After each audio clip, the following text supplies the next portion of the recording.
নমস্কার বন্ধুরা, আলপনাস কুকিং স্টাইলে আপনাদের সবাইকে স্বাগত।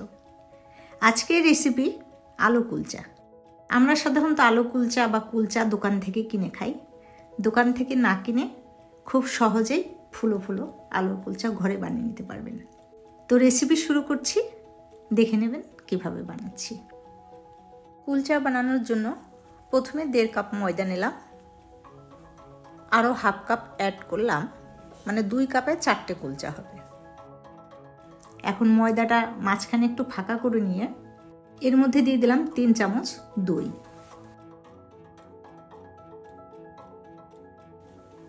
এখন এর মধ্যে 1/4 চামচ লবণ দিয়ে দিলাম, আর দিলাম হাফ চামচ চিনি, 1 চামচ রিফাইন তেল,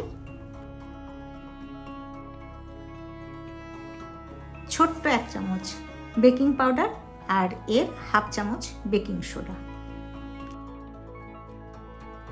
এখন চামচ দিয়ে আমি দইটাকে মিক্স করে নিয়ে ময়দার সঙ্গে মেশাতে থাকব।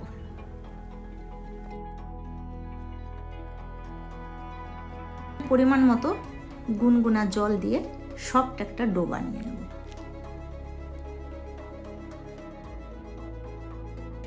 খুব নরম মতো একটা ডো বানিয়ে নিলাম। ডোটা কিন্তু এই ধরনের লেতলেতেই হবে। এখন হাতের মধ্যে অল্প একটু তেল লাগিয়ে নিয়ে ডোটার গায়ে লাগিয়ে এটাকে আধ ঘন্টার জন্য ঢেকে রেখে দিচ্ছি। এইবার আলুর পুরটা বানিয়ে নিচ্ছি। 3টে সেদ্ধ করা আলু নিয়েছি। আলুকে চামচ দিয়ে ভালো করে স্ম্যাশ করে নিচ্ছি। এখন এর মধ্যে কাঁচা লঙ্কা কুচি, পেঁয়াজ আর ধনেপাতা কুচি দিয়ে দিলাম। তারপরে দিয়ে দিলাম 1/4 চামচ মতো লবণ, মানে টেস্ট অনুযায়ী। দিয়ে দিলাম লঙ্কার গুঁড়ো হাফ চামচ, ভাজা জিরের গুঁড়ো, আর দিয়ে দিলাম গরম মশলা।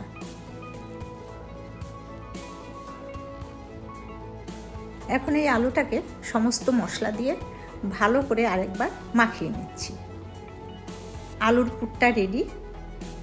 এইবার ফিরে আসছি কুলচাতে। আধ ঘন্টা পরে ঢেকে রাখা ডোটাকে আরেকবার এইভাবে আঙুল দিয়ে দিয়ে দাবিয়ে দাবিয়ে মেখে নিচ্ছি।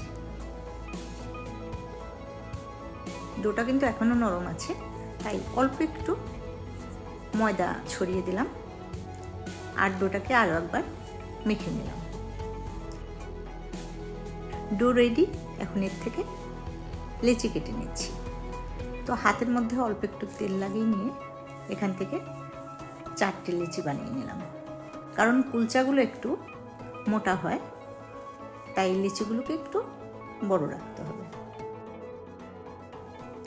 এই বোর্ডের উপরে একটু ময়দা ছড়িয়ে নিলাম।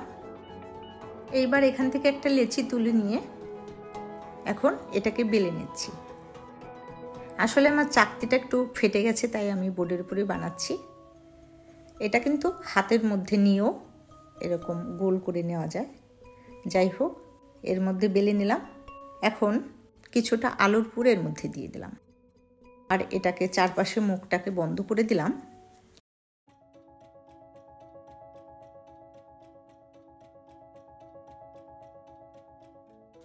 আর একটু ময়দা লাগিয়ে নিয়ে এটাকে বেলে নিচ্ছি।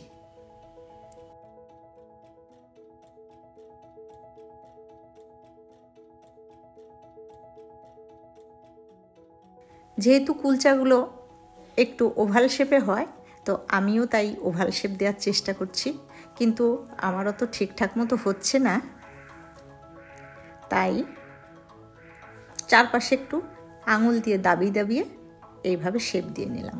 এখন এর উপরে কিছুটা কুচনো ধনেপাতা আর একটু কালো জিরে দিয়ে আরেকবার বেলনি দিয়ে একটু বেলে নিলাম, যাতে ওগুলো বসে যায়। তো একটা কুলচা বানিয়ে রেডি করে নিলাম। এইদিকে গ্যাসের উপর তাওয়া বসিয়েছি। তাওয়াটাকে ভালোভাবে গরম করে নিতে হবে। এখন এর উপরে 2-3 চামচ জল দিয়ে দিলাম। তো যখন জলগুলো একটু বুন্দি বুন্দি এসছে, এর মধ্যে কুলচাটাকে দিয়ে দিলাম। কুলচাটা দিয়ে ঢাকা দিয়ে 2 মিনিট মতো হতে দেব। 2 মিনিট পরে ঢাকনা তুলে নিচ্ছি। কুলচার একটা সাইড হয়ে গেছে, এটাকে উল্টে দিলাম।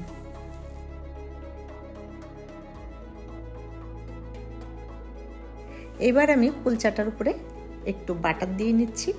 আপনারা চাইলে তেলও দিতে পারেন, আবার তেল ছাড়াও বানাতে পারেন। তো আমি একটু বাটার দিয়ে উপরে এভাবে লাগিয়ে নিলাম আর উল্টে দিলাম। এইভাবে উল্টে পাল্টে যখন সুন্দর কালার হয়ে যাবে, এরকম ব্রাউন ব্রাউন ছিট মতো এসে যাবে গায়ে, তখন কুলচাগুলোকে তুলে নিতে হবে।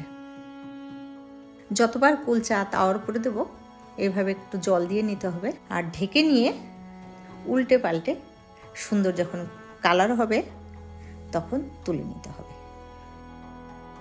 আমি দুটো কুলচা আলুর পুর দিয়ে বানিয়েছি আর দুটো কুলচা এমনি প্লেন বানিয়েছি। প্লেন কুলচাগুলো এইভাবে বেলে ওভাল শেপ দিয়ে নিলাম। এর মধ্যে কিন্তু কোনো আলুর পুর দিইনি, নর্মালভাবে বেলে নিয়েছি আর উপর দিয়ে ধনেপাতা আর একটু কালো জিরে দিয়ে দিয়েছি। তাওয়ার উপর দিয়ে ভেজে নিলাম।